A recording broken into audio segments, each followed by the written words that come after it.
I counted them twice. That's the detail I keep coming back to, even now, even after everything that followed and everything that was rebuilt from the wreckage of that single November evening, the counting. Standing in the doorway of my mother-in-law's dining room on a Sunday evening with my coat still buttoned and my bag still on my shoulder, looking at the table that had been set for dinner with the kind of care that only makes the deliberateness more obvious in retrospect. 4 chairs pulled evenly around the table. 3 plates centered on 3 placemats. 3 sets of silverware laid out with the precision of someone who takes presentation seriously. 3 folded napkins in the center of 3 plates, arranged with an attention to detail that communicated effort, that communicated intention, that communicated, if you were willing to look at it directly, exactly what it was meant to communicate. I counted them twice because the first count seemed like a mistake. It seemed like the kind of thing that happens in the normal course of preparing a meal for several people. You're carrying things from the kitchen. You lose track of where you were in the sequence. You come back and realize you've set 1 fewer place than you needed. It seemed like an oversight. The kind of small domestic accident that gets corrected immediately with a mild laugh and a trip to the cabinet, that becomes a minor story in the family archive. Remember the time Mom set 3 plates for 4 people? I counted again because I am a person who checks her assumptions, who does not like to act on incomplete information, who has spent years telling herself to be fair, to be generous, to not make something out of nothing. I needed to be sure I was not making something out of nothing. 3 plates, 4 chairs. My mother-in-law, Patricia Holt, standing in the kitchen doorway with a dish towel folded over her shoulder and a wooden spoon in one hand, looking directly at me from across the dining room, saying nothing at all. The nothing was the loudest thing in the room. My name is Anna Reeves, 32 years old, middle school English teacher in my 3rd year at Jefferson Preparatory Academy, a woman who loves old paperbacks and farmers market Saturdays and the specific quiet pleasure of a well-made cup of tea on a cold morning and long walks in the kind of autumn weather that makes the city smell like wet leaves and possibility. Wife of Thomas Reeves for 2 years and 8 months, which is not a particularly long time in the scope of an adult life, but is long enough, more than long enough, to learn the architecture of a person. Long enough to understand what their particular silences mean, to read the map of their loyalties, to know which version of them shows up when the pressure is genuinely on, and what they do when doing the right thing costs something real. Long enough to know whether the person you married is the person you thought you married, and in what ways the 2 people are the same person, and in what ways they are not. I had been learning Thomas for 4 years, 2 years of dating, 8 months of engagement, 2 years and 8 months of marriage. And what I had learned was complicated in the way that real knowledge of a real person is always complicated. He was funny. Genuinely funny, with the specific intelligence of someone who sees the absurdity in situations without cruelty. He was warm in the physical way, always reaching for my hand, always present in a room, always aware of where I was. He was professionally capable and personally generous and capable of depth in conversations that I valued. He brought me coffee before I asked for it and remembered things I mentioned once and showed up, reliably and consistently, in all the ways that don't involve his mother. In all the ways that involve his mother, the man I married became someone I recognized less clearly. I met Thomas at a mutual friend's birthday party 4 years and a few months ago. He was across the room when I arrived, talking to someone I didn't know, and what I noticed first was not that he was handsome, though he was in the solid, reassuring way of a man who takes care of himself without being vain about it, but that he was paying full attention to the person he was talking to. Real attention, not the performance of attention. The difference is visible if you know what to look for, and I had been looking for it for a long time without finding it. We talked for 3 hours at that party. He called me 2 days later. Within 6 months, I had decided he was the most genuinely present person I had encountered in a long time, and I fell in love with him in the gradual, convincing way that I think is the only way worth falling. Not in a single moment, but over a series of moments, each one building on the last, until one day you look up and realize that something has been constructed, and it is real, and it is yours. We dated for 2 years. He proposed on a Tuesday evening, completely unexpectedly, in our kitchen while we were making dinner, not at a restaurant or a scenic overlook, but in the ordinary domestic intimacy of chopping vegetables, and I said yes before he finished the sentence. We were married 8 months later on a rainy September Saturday at a venue that had a view of the river and fairy lights strung across the ceiling, and my mother crying happy tears through the first dance, and Thomas's mother standing at the edge of the room with an expression that I interpreted at the time as moved, and that I understand now was something more complicated than moved. Thomas and his mother. I want to be fair about this because fairness is important and because the full picture requires it. Patricia Holt had raised Thomas largely alone. Thomas's father had left when Thomas was 9, a departure that had been neither clean nor kind, and Patricia had managed the house in Thomas's childhood on her salary and her determination and without, as far as I could tell, very much help from the people who should have helped. She had done this well. Thomas was the evidence of it. Thoughtful, functional, capable of intimacy and consistency and love. Whatever her limitations as a mother-in-law, she had not failed as a mother, and I tried, always, to hold this in mind when I was navigating the territory of her limitations. Her limitations, in the context of our marriage, could be summarized as this.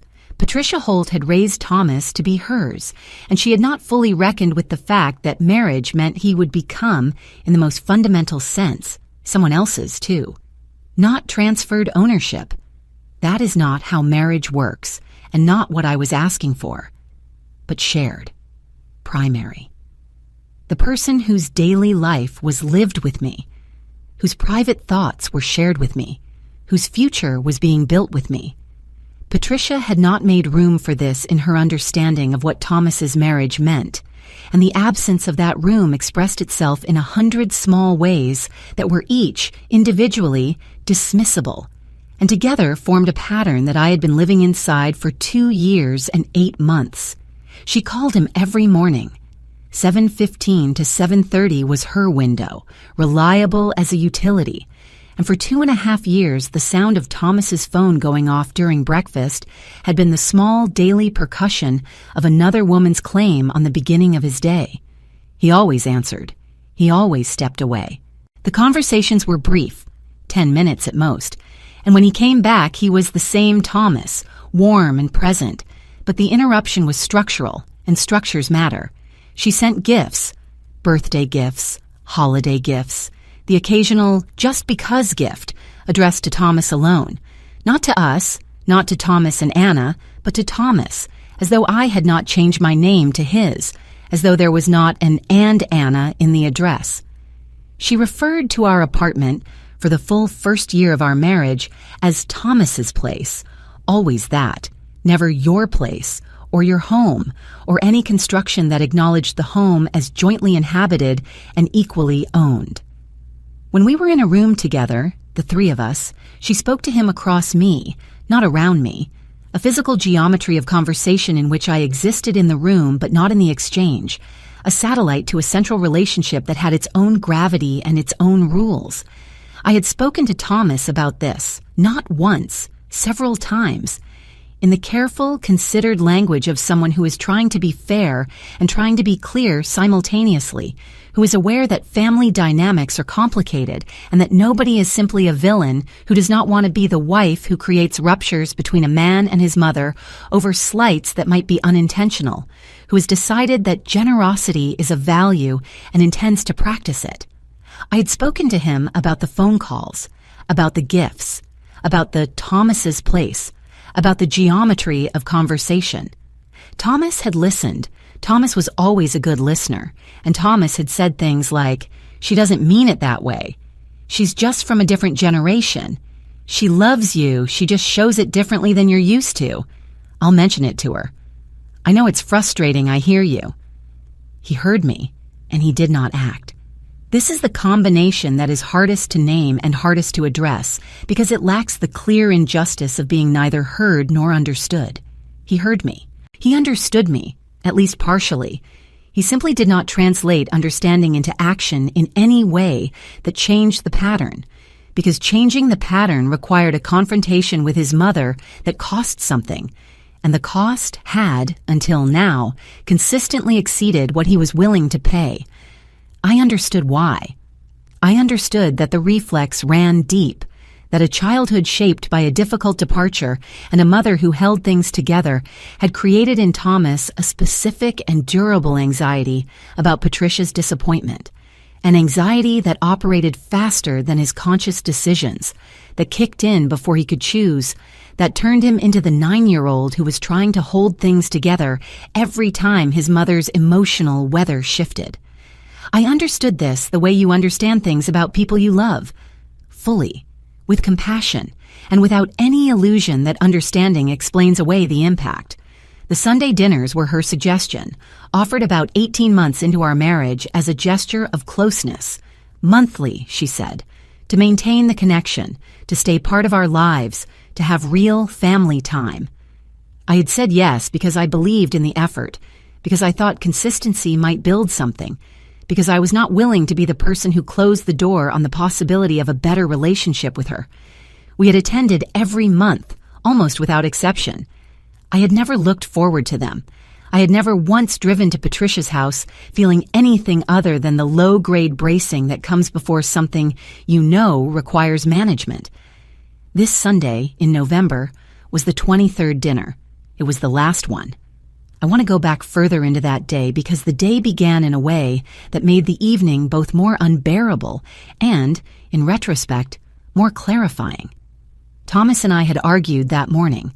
Our arguments had a recognizable shape.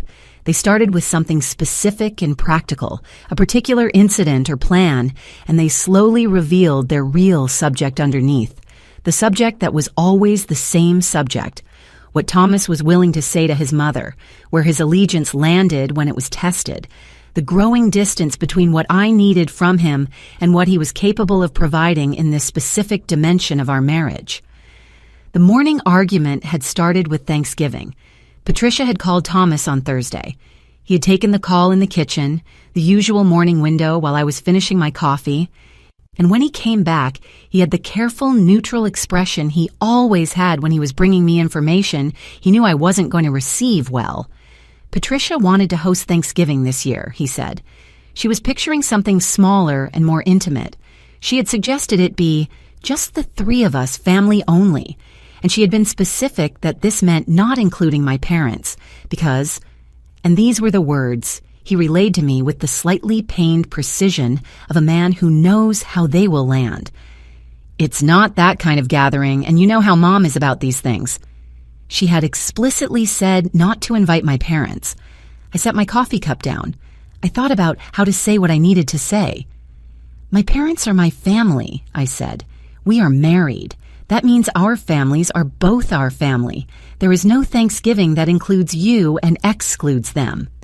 I know, Thomas said. Do you? I said. This was where the argument became the real argument. I said, clearly and without anger, that I needed him to communicate this to Patricia directly. Not to hint at my discomfort, not to mention that I had some feelings about it, but to tell her plainly that this was not going to work. Thomas said he would talk to her. I asked what talk to her meant in practice. He said he would bring it up. I asked whether bringing it up meant stating it as a non-negotiable or whether it meant opening a discussion in which his mother's objections would be weighed. He did not answer this directly. We ate breakfast in the silence that follows a conversation that has located the real problem without being able to solve it in the time available. By the time we got in the car to drive to Patricia's that evening, we had arrived at the surface normalcy that couples construct over unresolved things. Talking about other topics, about the route and traffic and the movie we had seen on Friday, not talking about the argument or Thanksgiving or the dinner we were about to walk into. I was carrying the morning conversation the way you carry something heavy when you don't have a place to set it down, quietly, in the background of everything else, not putting it down, but not letting it show. Patricia's house was a 40-minute drive. A large colonial in a suburb with the manicured, slightly self-congratulatory quality of a neighborhood that has decided it is doing well and would like you to notice. Thomas had grown up in this house from the age of 9, after his father left, and the settlement allowed Patricia to keep it. He spoke of it with the particular affection of someone for whom a place represents stability, the thing that held still when other things didn't. I understood this. I tried every time I pulled into that driveway to hold this understanding alongside my own experience of the place, to remember that what I was navigating was not just a difficult woman, but a complex history that had formed the person I loved. We arrived at 6. Thomas had a key. He let us in, called out as he opened the door. The house smelled of roasting meat and something sweet, bread maybe, or dessert baking. And there was soft music playing in the kitchen. I set my bag and coat by the door. I followed Thomas toward the kitchen, and that is when I passed the dining room doorway, and that is when I stopped. 3 plates, 4 chairs. I stood in the doorway and I counted. I counted a second time. The table had been set with care. Cloth placemats, the good china that Patricia brought out for the monthly dinners, candles in the center not yet lit, silverware aligned precisely. Everything right except the number, everything right except the one thing that mattered most. Patricia came out of the kitchen with the dish towel and the wooden spoon and looked at me. I looked at her. Thomas was ahead of me and had not yet registered the pause. The moment between Patricia and me, before Thomas turned around, before anyone said anything, before the cover story arrived, was perhaps 5 seconds long and contained every conversation we had ever almost had. Thomas turned. He looked at the table. He looked at his mother. His face showed the particular expression of a man who has seen something and is in the process of deciding how to see it. "Mom, the table. There are only 3. I know, she said immediately, quickly, too quickly for genuine surprise. I was going to get another from the cabinet. I didn't want to carry everything at once. You know how my back has been." She was already moving toward the kitchen, already in the motion of the correction, and the motion itself was the argument. See, I was going to fix it. I just hadn't gotten there yet. This was an oversight. I was going to fix it. Thomas looked at me. I looked at him. The choice was there, in the air between us, for approximately 2 seconds, and then he said, with the cheerful helpfulness of a man who has chosen the easier explanation, "I'll get it," and went into the kitchen.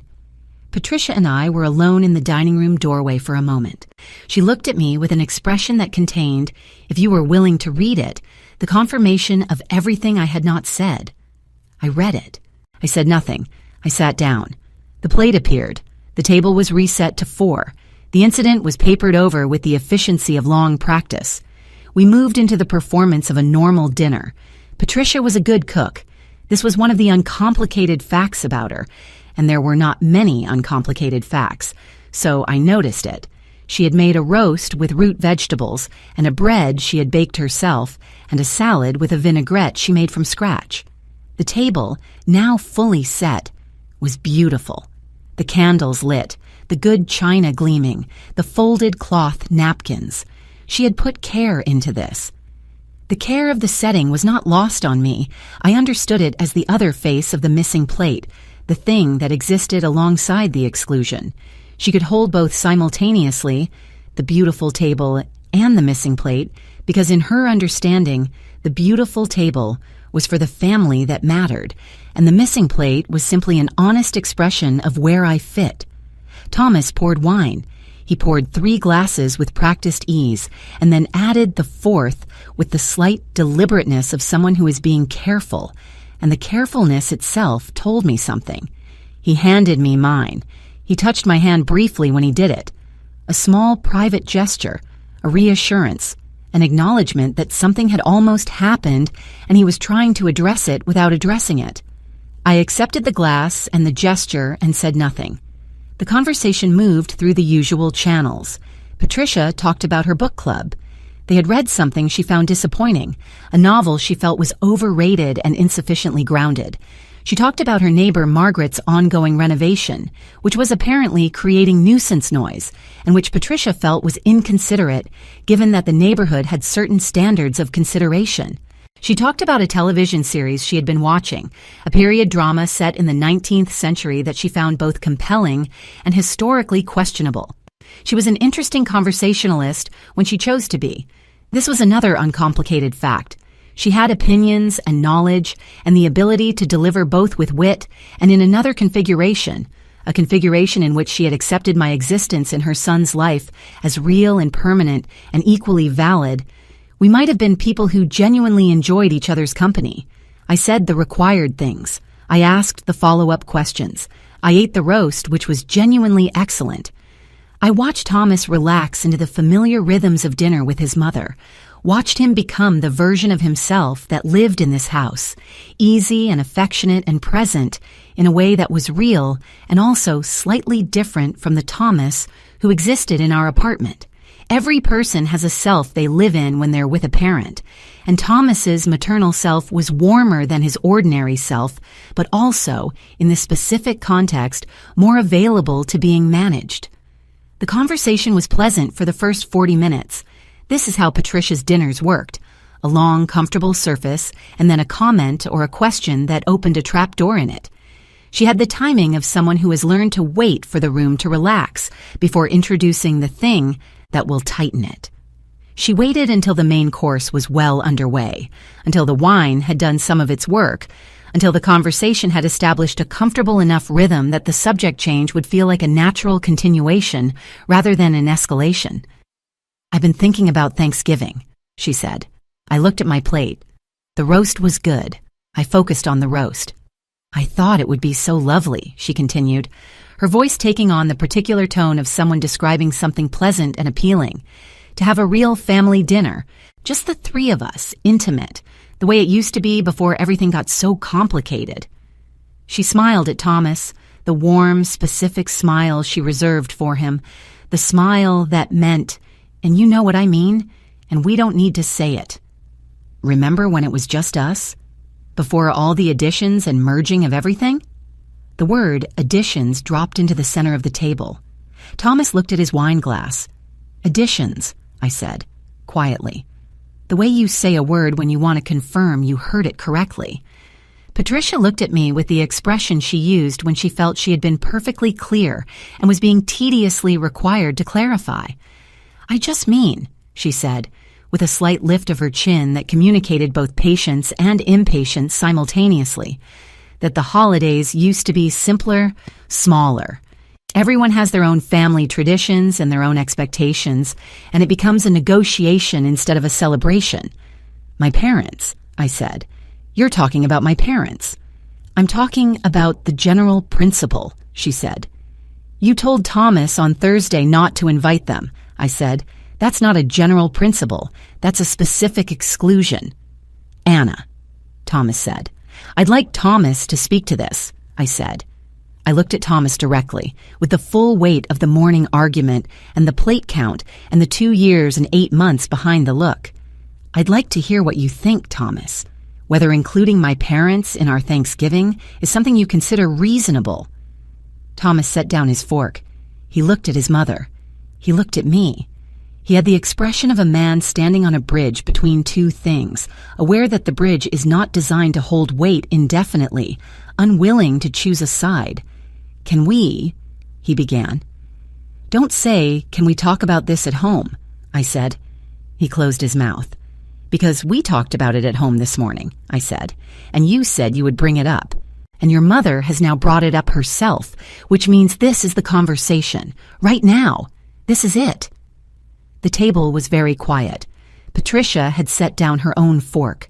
The candles in the center of the table had burned down slightly, and their light was the particular warm, enclosed light of a room that has become very still. "I always welcome Anna," Patricia said. And the word always in that sentence was doing considerable work, carrying a claim of generosity that the 3-plate table had already addressed.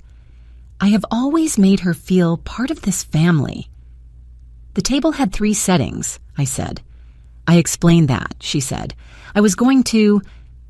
I I know what you told Thomas, I said. I'm telling you what I saw before you told Thomas. Patricia looked at me. The warmth in her expression was entirely gone now, and what replaced it was the thing that had always lived underneath the warmth. The precise and particular coldness of a woman who has decided that someone is in the way of something she wants and is running out of patience with the obstacle. I had seen this expression before, in pieces, in fragments, in the half-seconds before the warmth reasserted itself. Now it was fully present. "You're being dramatic," she said, flat and certain, the word dramatic as a verdict. "I'm being specific," I said. "Thomas," she said, turning to him, not looking at me anymore. The geometry of exclusion, enacted in real time at the dinner table.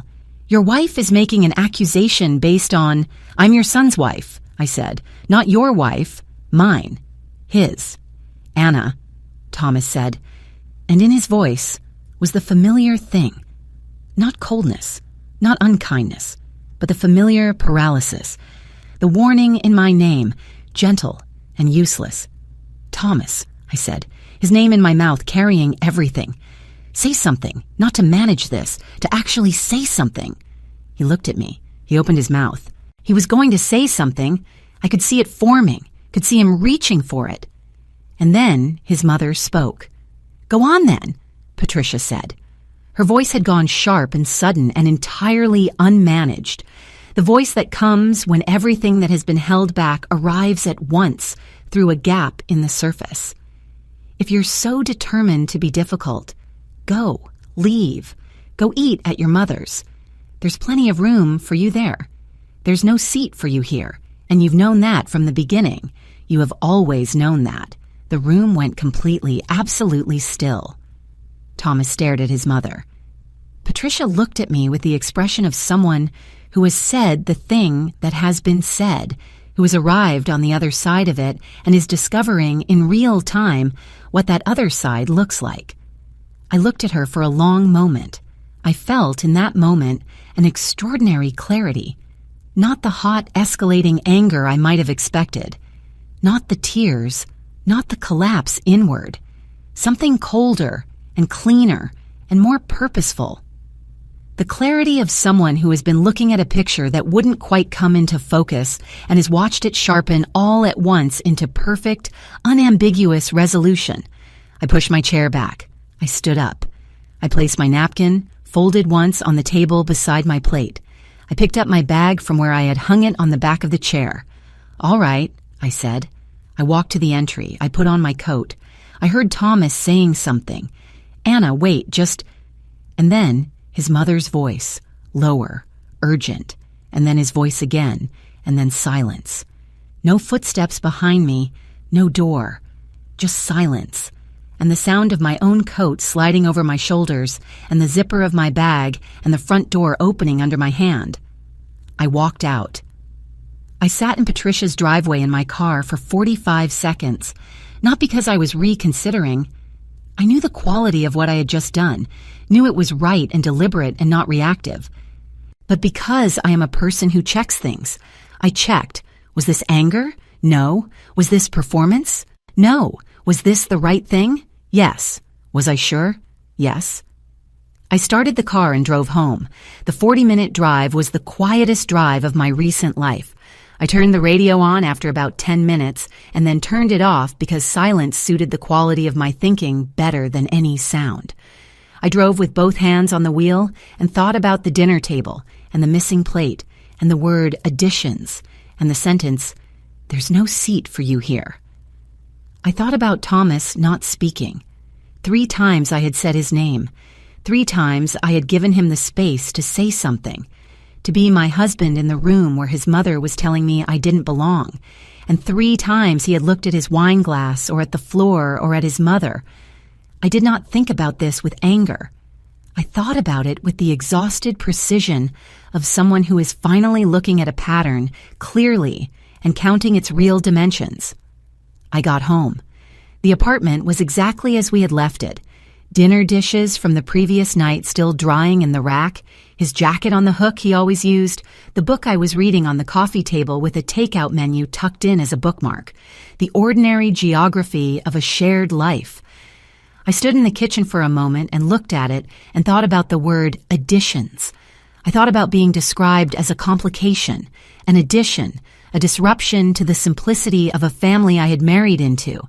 I thought about 2 years and 8 months of small exclusions that I had absorbed and named as adjustments, and differences in style and generational gaps, and not meaning it that way.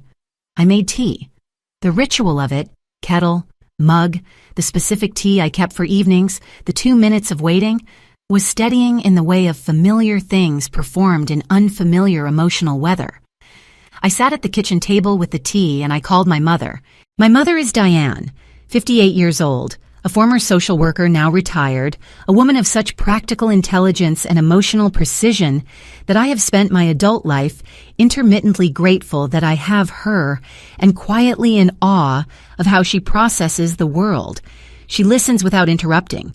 She asks 2 or 3 questions at the end that reveal she has understood not just what you said, but the shape of what you didn't say. She had met Patricia twice, at our wedding and at a dinner the following Christmas, and had formed with characteristic efficiency a view of her that she had expressed to me once, briefly, and not repeated. That woman loves her son like a possession. Be careful. I had been careful. I had been careful for 2 years and 8 months. She answered on the second ring. I told her everything.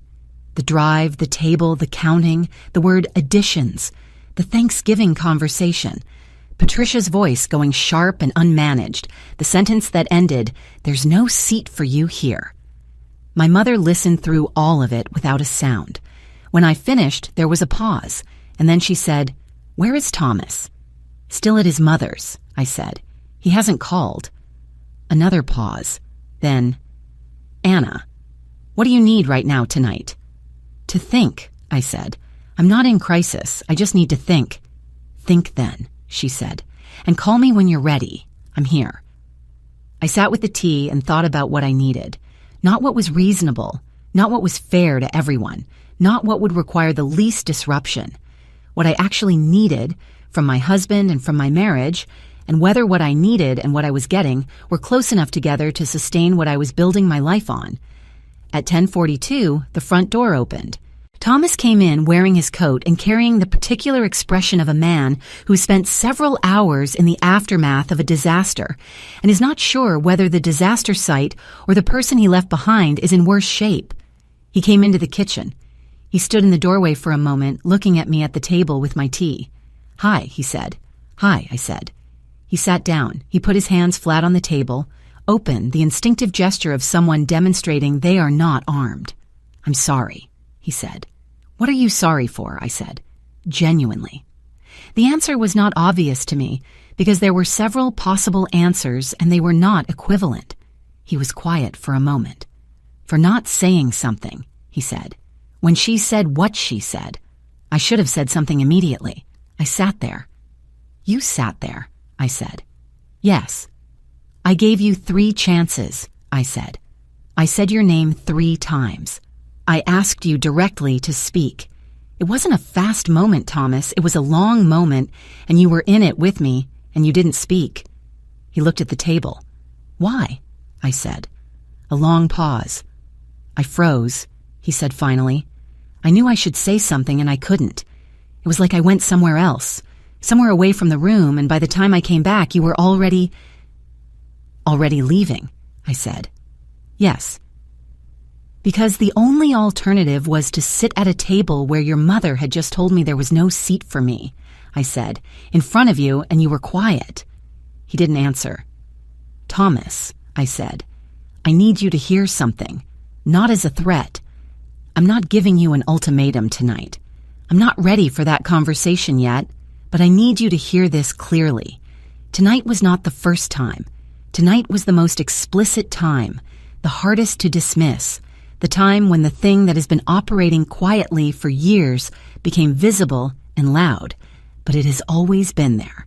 The phone calls, the gifts addressed to you alone, the way she talks across me, The Thanksgiving plan, the additions. I have been absorbing this for almost 3 years, and I have been telling you about it, and you have been hearing me and not acting. Tonight she said it out loud. Tonight she removed the deniability.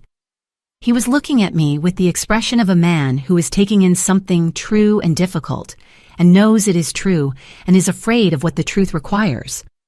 I need something to change, I said. Actual change.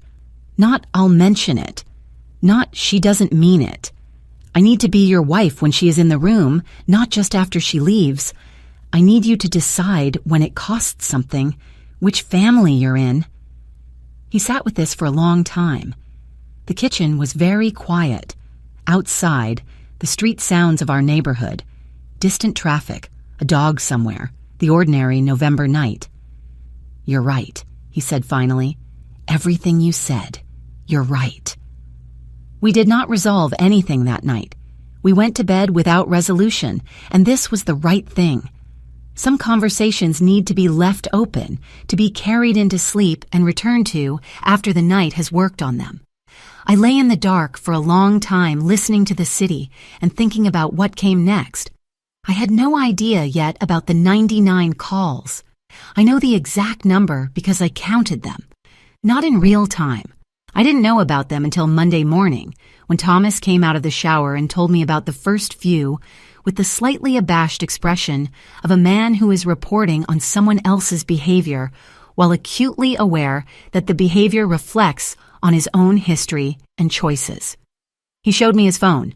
I took it from him, not aggressively, just with the methodical instinct of someone who wants to see the full picture rather than the curated version, and I scrolled back through the call log and I counted 99 calls.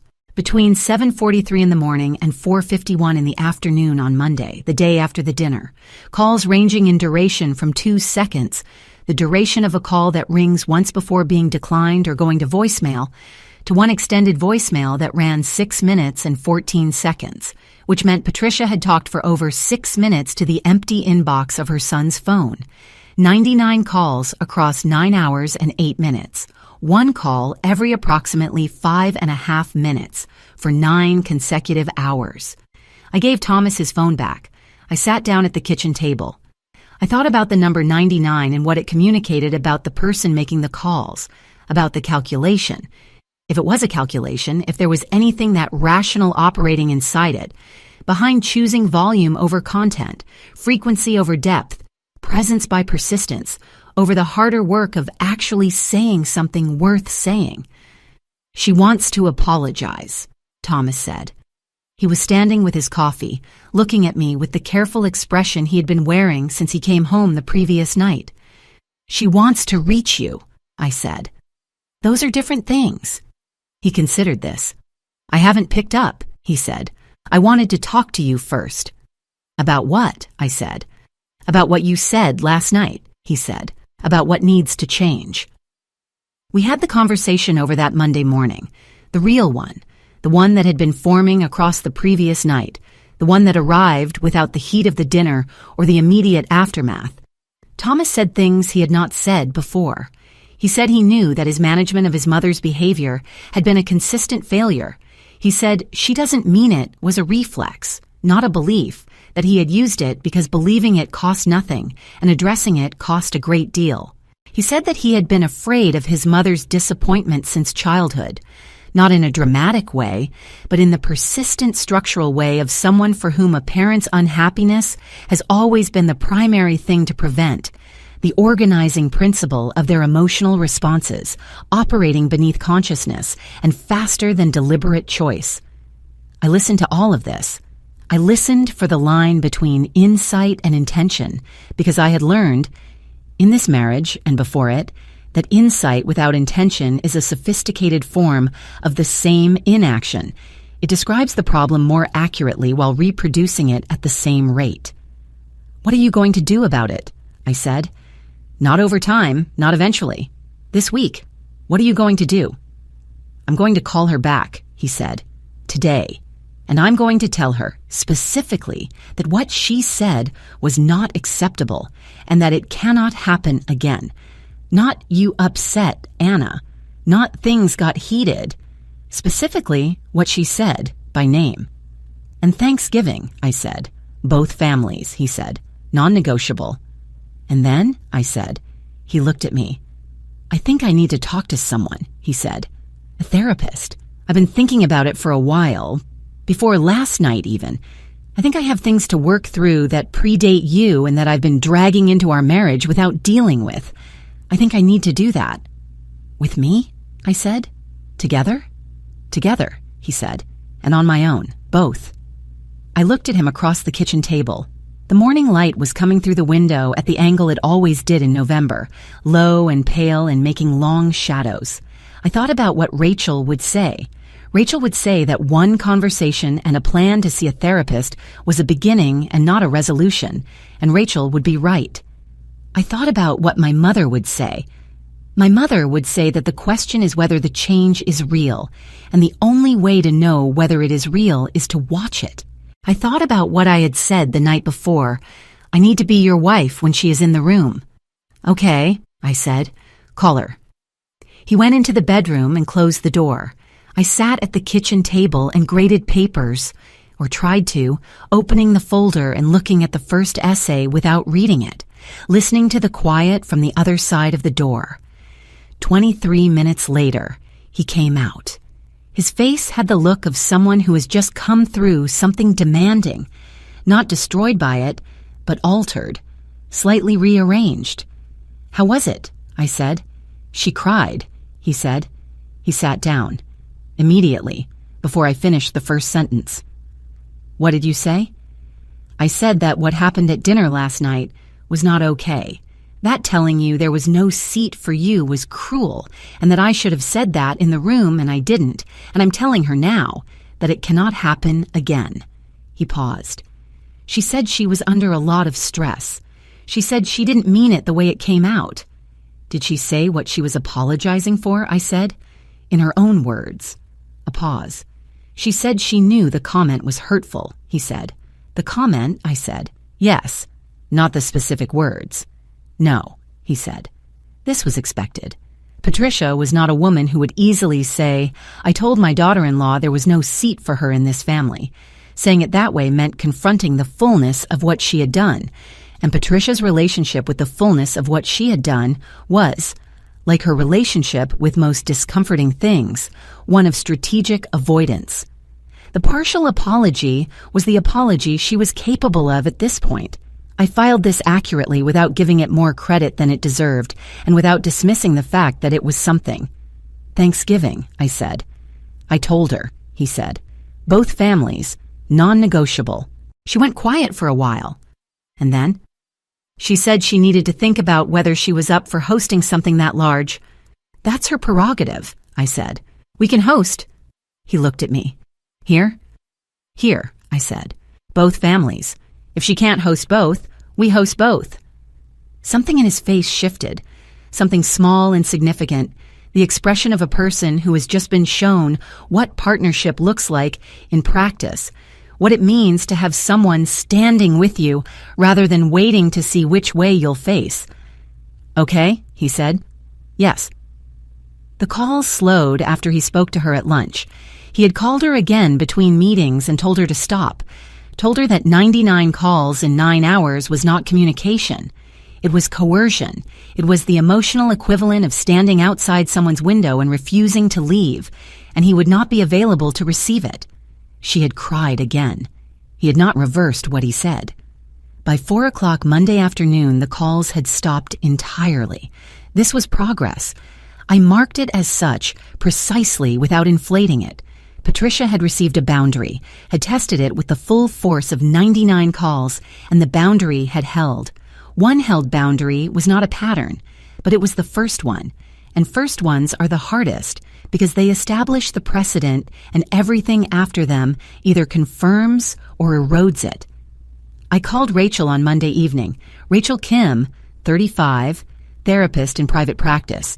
My closest friend since our sophomore year of college when we were assigned to the same seminar and discovered over a paper on Middlemarch that we had the same way of reading people and the same inability to tolerate comfortable evasions.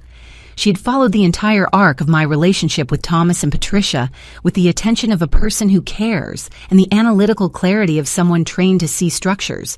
She'd been careful not to give me her conclusions before I was ready to receive them. When I called her Monday evening, she listened to the whole account of Sunday's dinner without interrupting, and when I finished, she said, "I've been waiting for this to come to a head." "You didn't say that," I said. "You weren't ready to hear it," she said. "You needed to arrive at it yourself." "Was I too patient?" I said. She was quiet for a moment. "You were as patient as you needed to be to know without any doubt that you had given it every reasonable chance," she said. "That's not the same as too patient. You don't have to second-guess the timeline. You arrived here on your own terms." "What do I do with Thomas?" I said. "That depends," she said, "on what you've seen from him since last night." I told her about the morning, the conversation, the call to Patricia, the plan for therapy. She listened.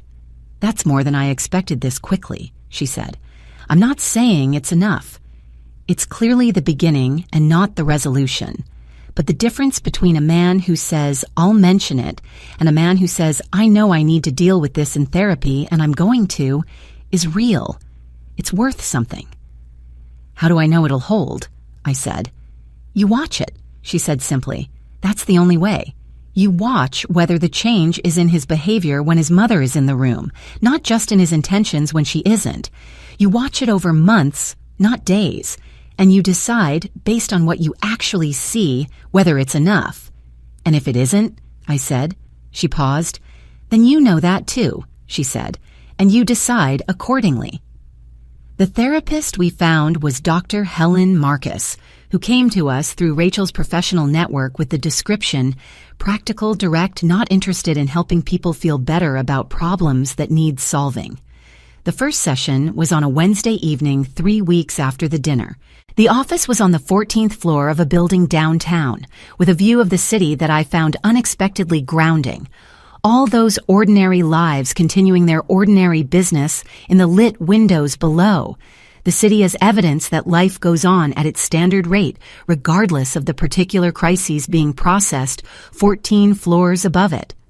Dr. Marcus was 60, small, with gray hair cut practically, and the specific quality of presence that comes from years of sitting with difficult things and not flinching. She spent the first session listening. She asked each of us to describe, in our own words, what had brought us in. Thomas described Sunday's dinner with the careful honesty he had been bringing to the subject since Monday morning. The plate count, his mother's comment, his own failure to respond, the calls. I described the pattern, the 2 years and 8 months of accumulated small exclusions, the morning phone calls, the single-name gifts, the geometry of conversation that placed me consistently outside the exchange, the word additions, the Thanksgiving plan, and the slow, grinding understanding that the problem was not Patricia alone, but the particular empty space that Thomas's paralysis created for her to operate in freely. Dr. Marcus listened to all of this without expression. Then, at the end of the session, she said 2 things to Thomas. "You've described spending a long time working very hard to prevent your mother from being disappointed. I'm curious about what you believe happens if she is, what you think the actual consequence is." And to me, "You've been very patient. I want to ask you something honest. At what point did patience become something other than generosity? Something closer to self-erasure? And what has the cost been?" In the car on the way home, Thomas drove and I sat in the passenger seat and turned the question over. What had patience cost? I had been asking myself a version of this question for a while, but not this precisely. Not with this language, because self-erasure was harder to look at than being flexible, or picking my battles, or being fair. Self-erasure was a different charge. Self-erasure said that in the process of being patient and accommodating and generous, I had been making myself progressively smaller, fitting myself into the available space rather than asking for adequate space, accepting a diminished presence in my own marriage because asking for more felt like causing trouble. I said, "She used the word self-erasure." "I know," Thomas said. "Is that how it looked from where you were?" I said. He was quiet for a long time. Honestly, he said finally, yes, not in the beginning. But over the last year, yes. I watched you get smaller at those dinners. I told myself you were just tired or just having a hard day. I knew it was her. I told myself other things because it was easier. Yes, I said. It was. We drove in silence for a while, the city outside the windows, ordinary and lit. The question she asked me, Thomas said, about what I think happens when Mom is disappointed. What do you think happens? I said. Something terrible, he said. Something irreversible. Something I can't fix. He paused.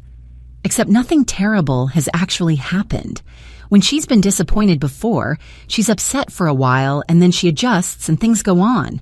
The world doesn't end, but I feel every time like it will. That feeling, I said, has been determining the terms of our marriage. I know, he said. I know that. Thomas's individual therapy began the following week. He went to a different therapist, a man named Dr. Peter Walsh, who specialized in family systems and attachment, which was Rachel's recommendation for the specific work Thomas needed to do around his mother. He went once a week and told me very little about the sessions, which was what I had asked for. Those sessions were his, the work was his, and bringing it home to me would have been a way of making his therapy about managing my feelings rather than doing the work. What I saw was the effect of the work in his behavior, and the effect was gradual and uneven and real. He stopped picking up the morning calls during breakfast. This was the first visible change, and it happened about 2 weeks into his individual therapy. Patricia called at 7:19 on a Thursday morning. Thomas's phone lit up on the table. He looked at it. He looked at me. He turned the phone face down and picked up his coffee. I did not say anything. He did not explain. The call went to voicemail. He called her back at 8:30 from the car on his way to work. He told me this afterward, not as a report seeking approval, but as information he thought I should have. He said the call had been fine. He said his mother had sounded surprised that he hadn't answered immediately, and he had said that breakfast was his time with his wife, and that she was welcome to leave a voicemail and he would call back at a reasonable time. He said she had been quiet for a moment and then said, "Of course, I just worry about you." And he had said, "I know, Mom, I know." "That's it?" I said. "That's it," he said. It was a small thing. It was the beginning of a real thing. Thanksgiving was at our apartment. Patricia came after several days of deliberation and one conversation with Thomas that he described as difficult but clear. My parents came. My mother with a pie and my father with wine and the comfortable ease of people who have been welcomed into a space. We set the table for 7. Every place setting identical, every napkin folded the same way. I had set the table myself, the morning of, while Thomas was out getting last-minute groceries, and I had stood back and looked at it when I was done and felt something that I recognized as the particular satisfaction of a thing done correctly. A table that said, without words, everyone here is equal and expected and wanted. Patricia arrived at 2. She came through the door and shook my mother's hand and said it was good to meet her properly, and my mother said the same, and there was a slightly formal politeness in it that was nevertheless genuine, and I accepted it as the realistic starting point it was. My father, who had the unimpressible patience of a man who has worked in social services and has seen the full range of human behavior, gave Patricia the same measured friendliness he gave everyone. He gave Patricia the same measured friendliness he gave everyone he was reserving judgment on, warm enough to be genuine, careful enough to be honest. Dinner was loud in the way of a full table, with the particular noise of 2 families finding their common ground, the overlapping stories, and the past dishes, and the small comedy of 7 people coordinating themselves around the same bowls and platters. Patricia sat across from my mother. They talked about gardening, a topic that emerged when my mother admired the herb centerpiece I had put on the table, and Patricia mentioned her kitchen garden. They compared tomato varieties for 20 minutes with the absorbed intensity of 2 people who have found an unexpected shared language, and I sat at my end of the table and felt something loosen slightly in my chest. Thomas caught my eye from the other end of the table. He gave me the small, specific look that exists only between people who have been through something together. Not triumphant, not relieved, just present. I gave it back. After dinner, while my father and Thomas were doing dishes, Patricia came to stand beside me in the kitchen doorway. Just the two of us briefly in the margin of the gathering. She was holding a glass of wine and looking into the living room. "Your mother is lovely," she said. "She is," I said. A pause. She turned the wine glass slightly in her hand, the gesture of someone composing something, finding the right approach. "I know it hasn't always been easy," she said quietly. "Being around me. I know that." She said it with the slight remove of someone who has rehearsed it, but she said it. The acknowledgement was there, partial and careful, and it was more than I had expected 4 weeks after she had told me there was no seat for me at her table. "I appreciate you saying that," I said. "Thomas is different these last few weeks," she said. "Clearer, more settled." She paused. "I don't want to lose him. I know that's not your problem, but I need you to know that's not what I want." I looked at her. The fear was real. Not manipulated, not performed, genuinely there, underneath everything else that had been operating for 2 years and 8 months. "You're not going to lose him," I said. "He loves you. That's not in question. What's in question is the terms. The terms are changing, but losing him was never what this was about." Something moved across her face that I had not seen there before. Not gratitude exactly, but something that lived in the same neighborhood. "Thank you," she said. We went back to the table. The weeks after Thanksgiving had the quality of a period of slow recalibration. Thomas's therapy continued. Dr. Marcus saw us every 2 weeks. Some sessions were clarifying and some were genuinely hard in the way that real work is hard, arriving at things that required sitting with before they could be used. One session in early December was about the morning phone calls, not the calls themselves, but what they represented, the way that a daily interruption of our shared breakfast had been, for 2.5 years, a daily reinforcement of a particular hierarchy. Thomas said something I wrote down afterward. "I've been treating her calls as a higher priority than my own breakfast table. I told myself it wasn't a choice. It was always a choice." Dr. Marcus said, "Yes." Thomas looked at me. "I'm sorry," he said. Not to the room, not to the situation. To me, directly. "I know," I said. "Thank you." Christmas was at my parents' house. Patricia came for Christmas Eve. 2 hours, a new arrangement Thomas had proposed. She brought gifts addressed to Thomas and Anna, both names together. I noticed this and said nothing about it in the moment. Later, after she had left, while Thomas and I were washing up, I mentioned it quietly. "She addressed the gifts to both of us," I said. "I noticed," he said. "Did you ask her to?" "No," he said. "I thought about this. The gift addressed to both of us without being asked was different from the gift addressed correctly because someone had requested it. One was compliance, the other was adjustment. Small things done correctly without audience are the only reliable evidence of real change." "That's something," I said. "Yes," he said, "it is."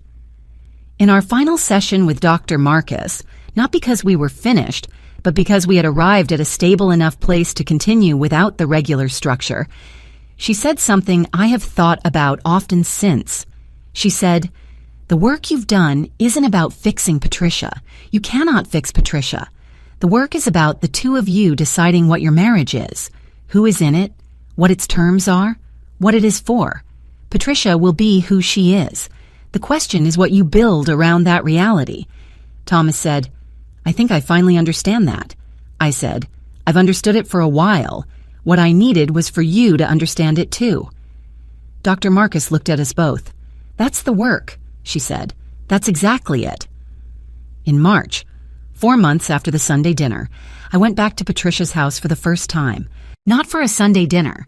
We had let those lapse in favor of something less structured and more honest. This was Thomas's cousin's engagement party. I thought carefully about going, not whether I was permitted to go or expected to, but whether I was choosing to. Whether I was attending from my own autonomous decision rather than from the old reflexive accommodation that had kept me at those dinners long past the point of comfort.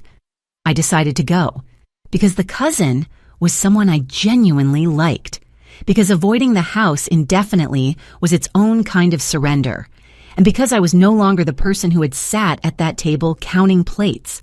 I was the person who had stood up and walked out and spent 4 months watching her husband do the work of becoming someone she could be married to without making herself smaller in the process.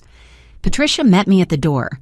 She looked at me, a look that contained a history and a decision about how to proceed, and said, "I'm glad you came, Anna." Not sweetheart, not dear, my name. "Thank you for having me," I said. The party was warm and full. I moved through it as myself, not monitoring the room, not managing Patricia's perception of me. I talked to the cousin and her fiancé, ate the food, had a glass of wine. At one point, Patricia and I ended up beside each other at the edge of the room. She looked comfortable in her own house, as she always did. But she looked at me differently than before, not with manufactured warmth, directly, honestly. "How are things?" she said. "Good," I said. "Really good." She nodded. She was quiet for a moment. "I've been seeing someone," she said, "a therapist." This surprised me. I didn't let it show. "How is it going?" I said. "She asks very uncomfortable questions," Patricia said. "They tend to," I said. Something moved across her face that might, in another register, have been the beginning of a smile. "Yes," she said, "they do." We stood in the comfortable enough quiet of two people who had arrived at a civil distance from a bad place. Not friendship, not easy warmth, but something real, built from the actual material of what had happened between us, not from the wishful pretense that it hadn't. A working relationship, both of us willing to maintain it. I could work with that. 6 months after the Sunday dinner, I was standing at the kitchen window on a May morning with my coffee. The good beans, the ones I had always preferred and had never stopped buying because they were mine. The light was the clean, specific light of late spring. Thomas was still asleep. The city below was beginning its Saturday. I thought about the November table, the counting, the doorway with my coat still on and the knowledge arriving quietly and completely. 2 place settings short of what was needed, 1 moment too many past what I was willing to absorb. I thought about walking out, about the drive home, about the tea and my mother's voice, about 99 calls and what they communicated beneath the volume, the fear underneath the control, the need underneath the management. I thought about Thomas at the kitchen table the morning after, his hands flat and open, about the months that followed, the therapy, the morning calls that now went to voicemail at breakfast, the gifts with both names, the Thanksgiving table set for 7. None of it dramatic, all of it real. Real change is almost never dramatic. It is incremental and uneven and requires watching over months to confirm it is change and not performance. I had watched carefully. It was change. Thomas came into the kitchen in his old gray sweatshirt, hair still from sleep, went directly to the coffee maker without speaking. The same way he always started every morning, the same familiar ordinary sequence that I had woken up beside for almost 3 years. He poured his coffee and came to stand beside me at the window. "Good?" he said. "Very," I said. We stood together in the May light with our coffee and the Saturday below us and the whole ordinary, irreplaceable day ahead. It was enough. More than enough. It was everything. A marriage honestly built, clearly defined, tested and held. A kitchen where every cup and every name and every chair was equal and accounted for and real. The 3-plate table had cost me something. The counting had cost me, the walking out had cost me, the months of difficult work had cost me in ways I was still tallying, but on the other side of the cost was this, the knowledge that I could name what was wrong and leave a room that had no seat for me and wait for the right things to be built rather than accept the wrong ones because they were already there. I had a seat at my own table. I had made sure of it. That was enough. That was, in fact, everything.